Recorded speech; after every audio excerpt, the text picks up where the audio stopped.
Hey, it's Jay. The theme of this video about Columbo is each of the murderers are connected to the military or war in some way. Terrorists, retired generals, military school commandants, paramilitary types, etc. Might as well just state the theme out loud. Nothing else really ties them together, except maybe every single one of these guys is a complete maniac. Just real confused and confounding motivations, and I'm kinda glad they all go to fictional jail. Also, all of my video footage didn't record the audio for stupid reasons, so we're running this one silent, like a submarine or something. That's on theme. From least to most unlikable murderer, the times Columbo had to deal with some military weirdos.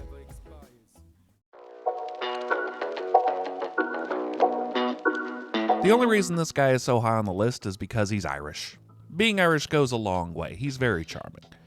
Joe Devlin is a well-known poet who hosts these charity fundraisers where he talks about how he spent his years in jail as a teenager for carrying a bomb for the IRA. A childhood dalliance, really. Surely he has not been radicalized in prison and is now procuring firearms to smuggle into Ireland. He's also very concerned about loyalty, murdering the middleman in his latest gun-running deal because he believes him a traitor. It is never clear if he was or not, and it ends up being a huge mistake, because now he doesn't have a way to buy the guns he needs, and he's got a Columbo wandering around, gumming up his operation. I don't really like this one. It feels long, and the killer isn't all that interesting. He's not very cunning. He spends the entire movie trying to find someone to buy guns from, anyone, but the guy he assumed was a gun runner denies being anything but an RV cowboy, prepared to sell you a Winnebago, and everyone else he knows doesn't have what he needs. The deadline approaches and he still has nothing, except for Columbo now poking around the smuggling ship. He gets lucky when the RV cowboy just finds him and sells him the guns he needs. He stores them all in this RV that I assume Devlin will also need to purchase. Look at how many fake gun packages we had the props team cram in here. There's even some in the stove. And then the last 50 minutes of the movie is watching Columbo chase this boat around. He needs to figure out how the guns got on there, as he didn't find anything when he searched it. Turns out they were on the tugboat. Devlin's benefactor owns the tugboat company, and they were going to move the guns over after they were out to sea, but Columbo calls the Coast Guard on them and the IRA will go without their machine guns. Also, Devlin is going to jail for murder because out of habit he scratches his whiskey bottles and left one at the crime scene. It takes way too long for Columbo to explain this. Columbo's more of a tottering weirdo in this movie too. He's manhandling the killer's pinball machine. He's getting distracted by a book of erotic art at the bookstore. He's asking the tow truck driver to pull over so he can call into a radio show and make veiled threats. It's a bit more hangdog than usual. I don't know, not a lot happens, but Grady is in this one. Look, there he is. There's Grady. From Murder, She Wrote, Jessica's nephew and also son Grady. Surely I've done a video about him already. I haven't.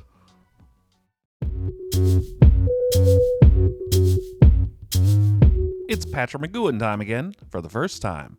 He is Colonel Lyle Rumford, the commandant of this failing military academy. He's got a pretty satisfying position for himself. He's got a boodle boy and gets to sit at the head of the table during mess hall, only the finest white bread at his table. And he is so against making his academy co-ed that he's willing to explode a man in front of a crowd of people about it. Columbo shows up, just kind of wandering around the crime scene like a vagrant, and he's decided this is murder. So he's just going to move in until he figures this out. It's almost cute. His wife is out of town and he doesn't want to sleep in his house alone. So the second best option is in the military school's dorm. It's fine, he's used to it. He was in the army, and we finally get to see him with his shirt off. The commandant is a real tough nut to crack. He's very formal and very guarded, nearly impossible to shake. Yet you can feel his nervous energy just under the surface, taking a lot of effort to hold it all together.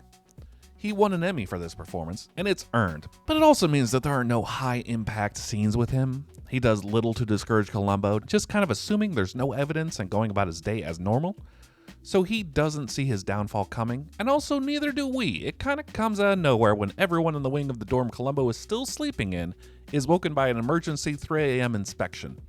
Rumford is on the hunt for contraband, a jar of alcoholic cider that he suspects is hidden in the bathroom. It is not there, and Columbo zeroes in on the 4 teenagers whispering furtively in their room and wants to hear all about this cider. He is an adult and a cop, so they have to tell him. This info is going to catch a murderer. Fast forward a few hours and Rumford is just having a moment when one of his men informs him they found the cider, and he rushes to check it out, and sure enough, there's some cider hanging from the bathroom ceiling through the window.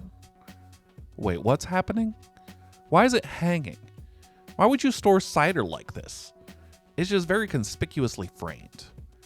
Then Columbo comes running over, having thrown on his pants and overcoat, ungroomed, smelly, probably, and it's big reveal time. You knew where the cider would be, therefore you were the only one out here at sunrise on the day the man exploded. You are guilty of murder, sir.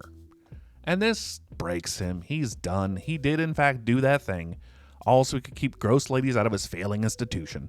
He surrenders, which he kinda had to do because this is not evidence. This is barely anything, but yeah, sure. Good performances, interesting setting. Still don't know why Columbo decided he needed to live there? I mean, he did, for the plot to resolve, but it's still a weird decision. I sure hope those kids didn't get in trouble for having the cider. Columbo is not typically a narc like that. Let some fictional children have some booze.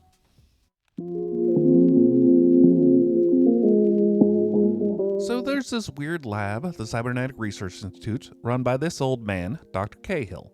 He's been informed by this affable old man that he knows his son sucks ass and doesn't know jack shit about the research he's getting an award for, and he's going to make a stink about it. This will ruin Dr. Cahill's son's career, not to mention his reputation, so it's time for murder. Step 1 is to set up a plausible alibi, so he goes to the resident child genius and asks if he wants to go to the movies that night with the carpool mechanic, so he can borrow a natural gas car and Robbie the Robot from them, respectively. Wait, no, not respectively. The child genius designed Robbie the Robot, which is capable of running this complicated war game enough so Dr. Cahill can sneak out and mow down the scientist with the car and drag him inside to set up a plausible murder scenario while destroying the proof of his son's misdeeds. Oh, yeah, there's a child genius who hangs out all day with Robbie the Robot who befriends Columbo and trains Columbo's dog. His name is Steven Spielberg, and he's frustrated that nobody talks to him like he's a child. All these scientists only talk to him like he's a super genius. I don't know why there's so much focus on this child. Columbo is hanging out with him, they break into the war room's controls together, he's just here. Strange.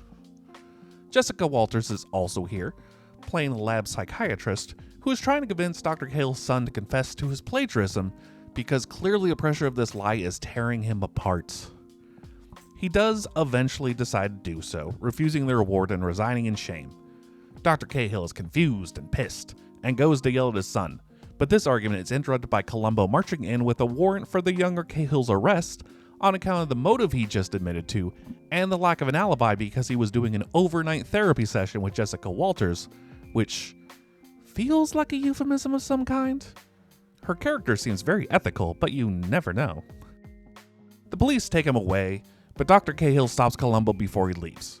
He has to come clean as well. He did the murder to protect his son, but that's completely worthless if his son goes away for it, so take Dr. Cahill in instead. Columbo nods, glad his gambit worked, because he really didn't want to arrest the boy. He knew Dr. Cahill did it the whole time, because this fool smoked a cigar inside the victim's house after the murder, and he was the only cigar-smoking suspect. A bit of a layup, really. What a waste of time. But they share a smoke in the stairwell to freeze frame.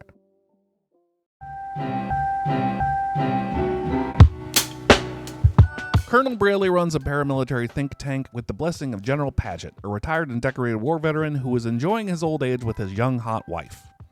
Braley has been skimming the books like crazy, and this army captain is blackmailing Braley over it. You should, of course, never blackmail someone, because that's how you get knocked out in the forest and dragged upon a spot marked to receive a mortar barrage during the war game. The police are ready to count this as an unfortunate accident, but Columbo notices some leaves in the corpse's shirt collar, and also finds it implausible this army man wouldn't know not to step in a mortar boundary. Columbo spends some time figuring out what this paramilitary think tank is all about, talking to the recruits and finding them cavalier, either bloodthirsty or money-hungry, while at the center they are holding I Ching seminars, which seems wholly unrelated to anything else going on. I guess the writer heard about I Ching and wanted to drop it into the script, but it's more weird padding.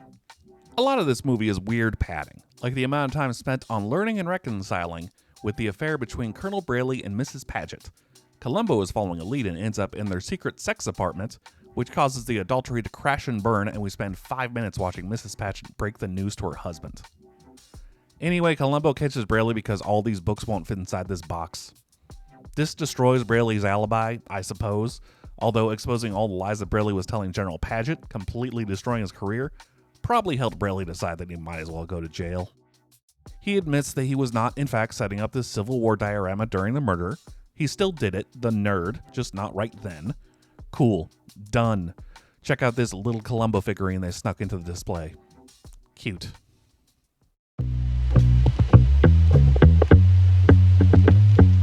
This well-decorated Major General is about to receive a major award, but unfortunately the increased scrutiny gets the brass pretty close to discovering his illegal gun-running schemes he did to amass a small fortune in this lovely seaside estate. Colonel Deadmeat just wanted to warn General Hollister before he skipped town and suggest he does the same. No, he hasn't told anyone else about this. Well, a woman out on a boat in the harbor, Helen, sees the murder and tells her mother, but unfortunately her relationship with her mother is strained. And she doesn't believe her, taunting her for wanting to report at the police, so Helen does so out of spite. Columbo goes over to the general's house to ask him if he did a murder, have a look around, see if he's hiding a body anywhere. He doesn't see anything out of the ordinary, so he visits Helen and asks her if she was sure she saw a man getting shot, and Helen insists she saw what she saw. Columbo shrugs and says he'll keep an eye out, and then General Hollister shows up to her house and wants to know why Helen is accusing him, a war hero, of a crime. Now, importantly, Columbo did not tell him who his accuser was. He hunted down her info from the boat rental guy. So this is some real creep behavior, and it gets worse because the next day he goes to her work and asks her out. They become an item, with him taking her on boat cruises and ordering her to come over and kiss him. It's gross. It's so gross. Because he also spends the entire time trying to dissuade her that there's no way he's a murderer. Isn't she just a stupid lady who couldn't have possibly seen him shoot a man in his living room? Don't you want to rescind your accusation to Detective Columbo so he stops looking into it? So that's fucked, but the general is undone when Columbo has a bowl of chili and realizes the murder weapon is probably on display at this exhibit to General Hollister's heroic deeds because he's such an arrogant shithead that he would try to hide it in plain sight. Columbo drags Helen to the exhibit so he can talk her out of being in love with him. Seems like this is not Columbo's job. She only just met this man like last week. I'm sure she will get over it. The general is arrested and Helen is sad because she just can't seem to pick the good ones. And I'm here to say this is 100% not her fault. He's the weirdo here. He tracked her down so he could manipulate and take advantage of her. He should go to jail for that. Witness tampering, something. It's fine. Helen is fine. The next year, she married Bob Newhart, a much more compatible match.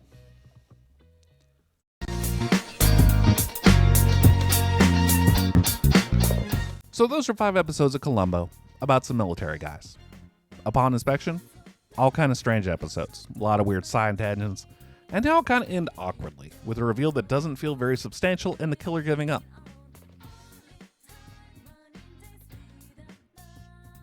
Anyway, I'm gonna go. Please keep the spirit of Columbo in your hearts, dedicated to the truth and holding rich assholes accountable. See you around.